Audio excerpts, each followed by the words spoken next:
Okay, so now what we have here is the SKUZEE base attachment along with the tea infuser and our SKUZEE multifunctional lid. So I'm going to show you guys how to make some tea with the SKUZEE lid, tea infuser, and the base attachment.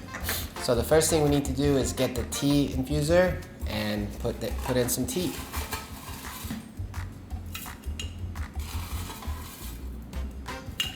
Okay, after you put in your tea into the tea infuser, you're going to use the base attachment and screw it together with the tea infuser.